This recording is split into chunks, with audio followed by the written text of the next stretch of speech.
le CNRD ne peut pas faire 10% de ce que Alpha a été capable de faire de la politique politicienne. Ils n'ont qu'à sortir de ça.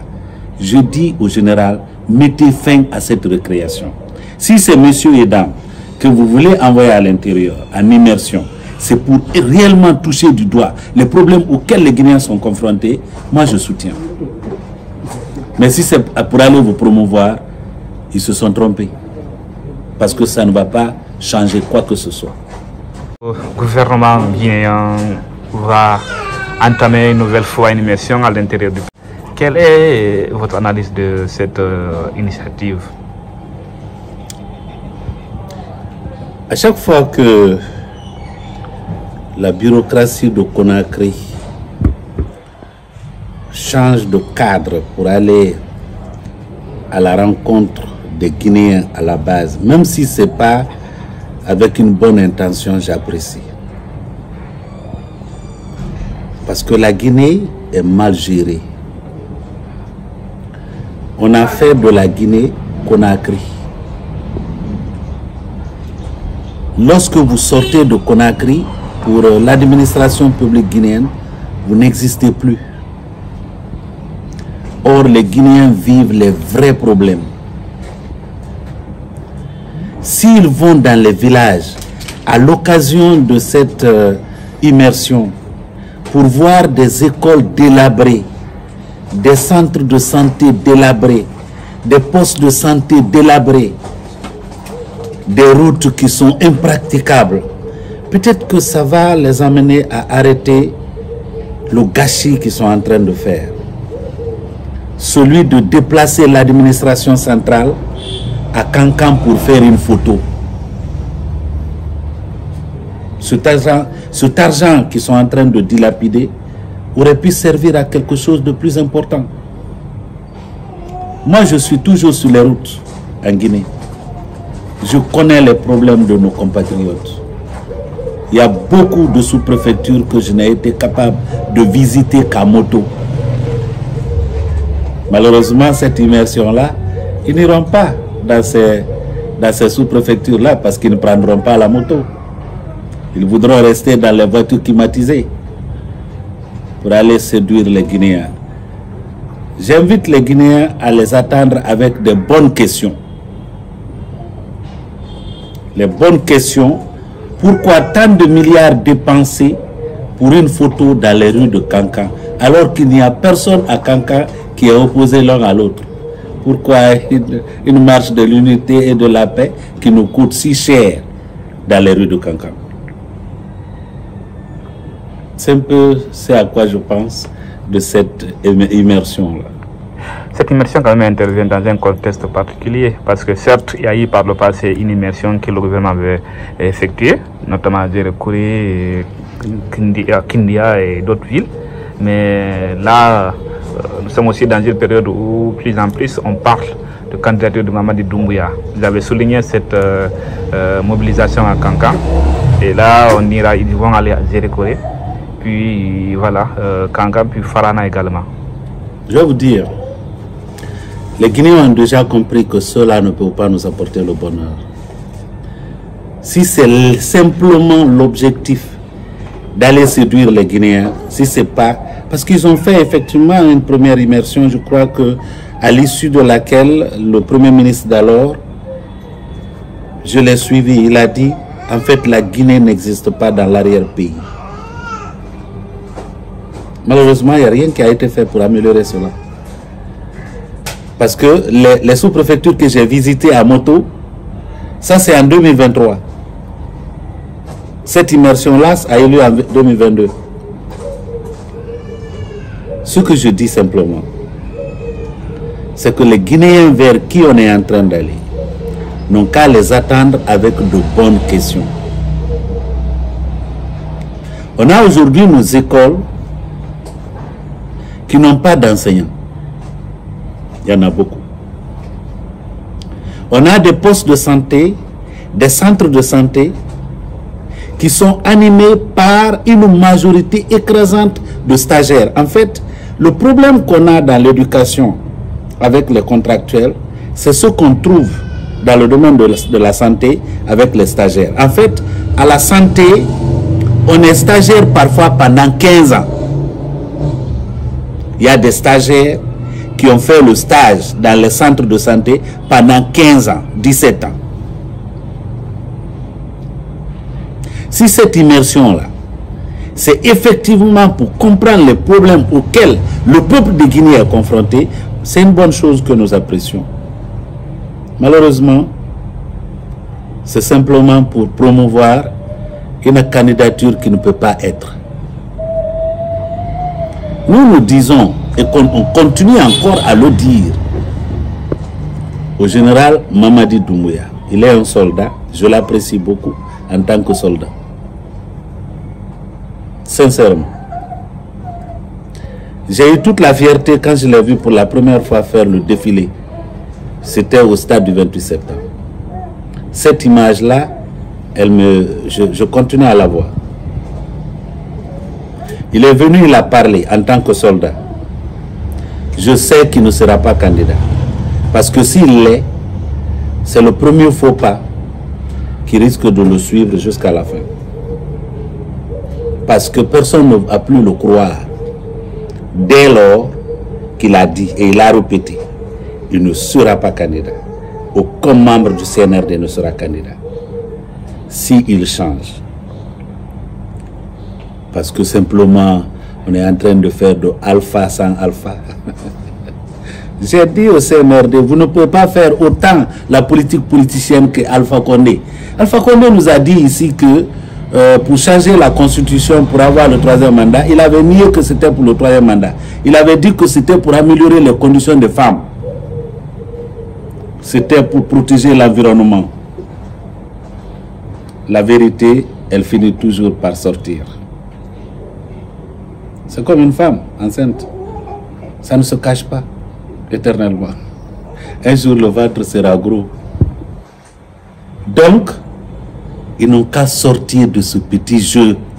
On a vécu ça déjà. Ça n'a pas fait avancer le pays.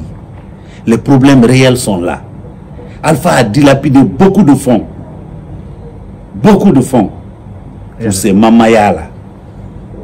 Jusqu'à dire à la face de la Guinée que ce sont des femmes de Avaria. Même Dieu a écrit ça contre lui. Quand il a dit que ce sont les femmes de Avaria qui ont payé sa caution. Ces femmes qui tirent le diable par la queue.